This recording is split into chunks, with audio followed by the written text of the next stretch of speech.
సభకు నమస్కారం. రుద్రమ సాహితీ స్రవంతి అధ్యక్షులు, ఈనాటి సభాధ్యక్షులు చింతం సునీత గారికి పుట్టినరోజు శుభాకాంక్షలు. వేదిక మీద ఉన్నటువంటి మరొకరు బొమ్మకంటి కిషన్ గారికి పుట్టినరోజు శుభాకాంక్షలు.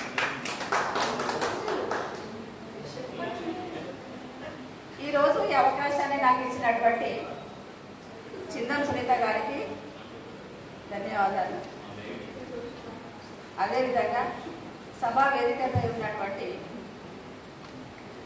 డాక్టర్ గడ్డ లక్ష్మణరావు గారు, అన్నాడి గజేందర్ రెడ్డి గారు మరియు సోదరి పద్మశ్రీ గారికి, వేదిక ముందున్నటువంటి పెద్దలకు, మహామహులకు అందరికీ నమస్తే.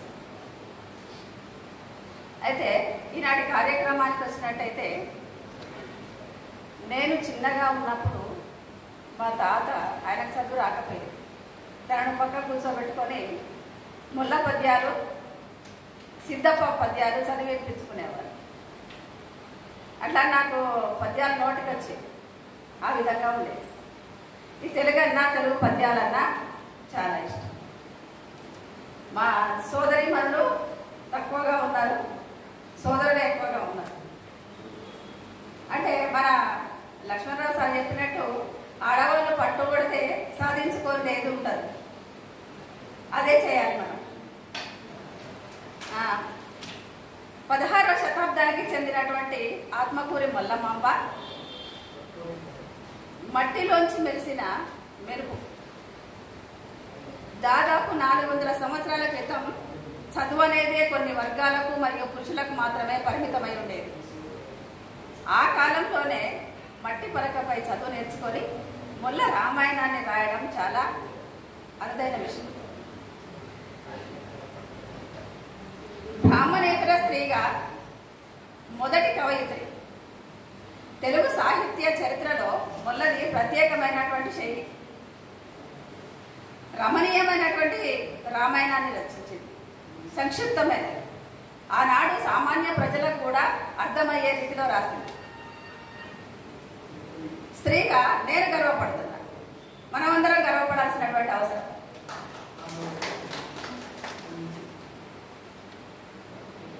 చిన్ననాడే తల్లిని కోల్పోయిన ముల్ల తండ్రి కేసన శెట్టి గారాబాల పట్టి గారాబంగా పెరిగింది. ఆనాడు అక్కడ కుల వృత్తిలో ఉన్నటువంటి వాళ్ళందరితో కూడా చిన్న పెద్ద తేడా లేకుండా, ధనిక పేద అని తేడా లేకుండా అందరితో కలిసిపోయి ఉండేది ముల్ల. మూఢనమ్మకాలను కూడా ముల్ల వ్యతిరేకించింది.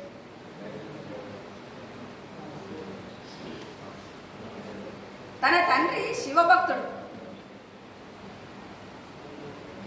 ముల్ల తనకు ఎటువంటి ఛందస్సు ఎరగనని విఖ్యాత గోపవరపు శ్రీకంఠ మల్లేశుని వరము చేత వరకవిత్వం రాశానని చెప్పుకుంది. ఇక్కడ గోపవరపు అనేసరికి ముల్ల కడప జిల్లాలోనే గోపవరం అనే గ్రామంలో జన్మించిందని చరిత్రకారులు చెప్తున్నారు. అక్కడ ఇప్పటికీ కూడా తన కవిత్వం రాసినటువంటి ముల్ల బండ అనేది ఉన్నది. దాన్ని ఇప్పటికీ కూడా పూజిస్తున్నారు. ముల్ల జయంతి రోజు బొమ్మెర పోతనకు ముల్లమాంబకు దగ్గరి సారూప్యత ఉన్నది. ఎలా అంటే, పోతన తన కవిత్వాన్ని చెప్పేటప్పుడు పలికెడిది భాగవతమట, పలికించడివాడు రామభద్రుండట అన్నట్లుగానే ముల్ల కూడా శ్రీరామచంద్రుడే నన్ను పలికిస్తున్నాడని తను రాసుకుంది. దాని ద్వారా మనకు తెలుస్తుంది. అందుకే తను ఏ రాజులకు తన రామాయణాన్ని అంకితం ఇవ్వకుండా శ్రీరామచంద్రుడికి అంకితం ఇచ్చింది.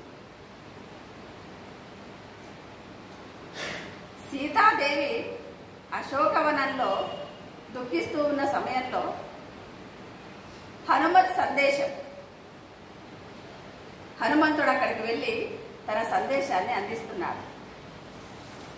ఏ విధంగా అంటే, ఉన్నాడు లెస్సరాగవుడున్నాడిదె కపులంగూడి యురుగతి రానై ఉన్నాడు నిన్నుగొనిపోనున్నాడిది నిజము నమ్ము ఉర్వితనయా.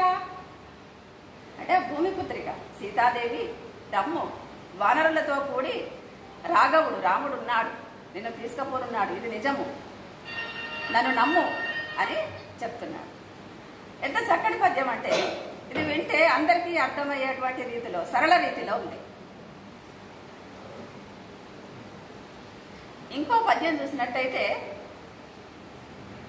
సీతాదేవి స్వయంవరం. ఆ స్వయంవరానికి భారతదేశంలో ఉన్నటువంటి అన్ని రాజ్యాల నుండి రాజులు వచ్చారు. భారతదేశంలో ఉన్న అప్పటి రాజ్యాలను షోడశ మహాజన పదాలని పిలిచేవాళ్ళు.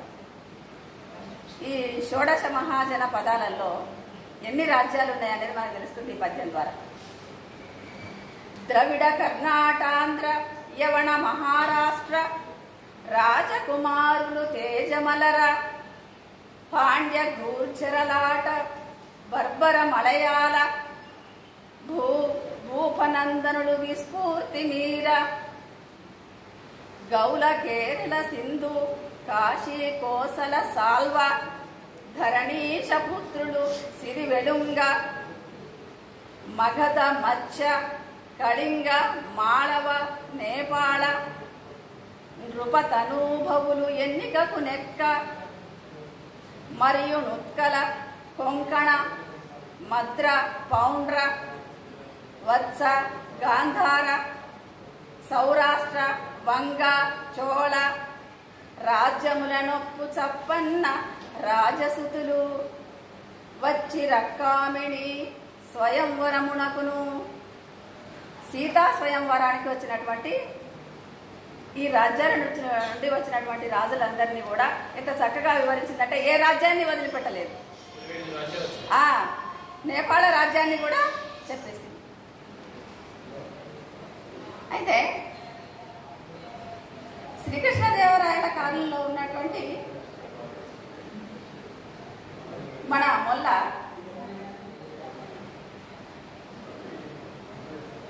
ఒక సాహసవంతురాలు, స్త్రీలకు మార్గదర్శకురాలు.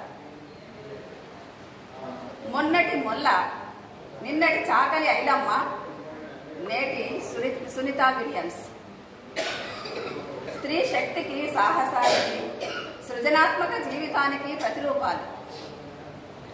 ఇలా ప్రస్తుత కాలంలో మన మహిళలందరూ రాయాలనుకుంటే తమ బాధలు, కన్నీళ్ళు, ఆనందాలు, సృజనాత్మకత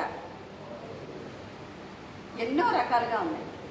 ఆడవాళ్ళు రాయాలనుకుంటే ఇలా మనమందరం కూడా కవిత్వాలు, కథలు రాసుకుందామా? రాసుకుందాం.